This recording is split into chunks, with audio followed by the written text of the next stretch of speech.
ही आत्या आली, आत्या आली. एवढंच जर आत्या आत्या वाटतं तर यायचं जरा आत्याला घ्यायला. आत्या आपली आली 35 नंबर बस पकडून. ही बाई काय उकडतय नुसतं.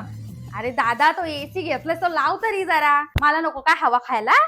दादा वहिनी आहे ना घरी? हो आहे ना.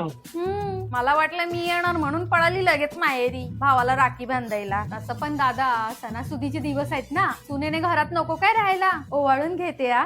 सोनियाच्या ताटी उजळल्या ज्योती ओवाळी ते भाऊराया रे वेड्या बहिणी तू वेडा वेडी ही माया. तुला आवडते ना म्हणून गोंड्याची राखी आणली आहे. हे का दादा फक्त 500 रुपये. एक शून्य वाढवून तरी द्यायचा. हे श्लोक इकडे आमचा फोटो काढ. आणि दादा आज तरी टी शर्ट घाल, नाही तर नेहमी त्या बनियान आणि डोक्यावर रुमाल ठेवून फोटो काढायला लागतो. दादा एवढा मोठा टीव्ही घेतलास तू? नाही तर बघाव तेव्हा रडत असतो पैसे नाहीत पैसे नाहीत. आता बरे पैसे आले मोठा टीव्ही घ्यायला. दादा मी काय म्हणते आता आलीच आहे तर आपल्या जागा जमिनीचं बघू.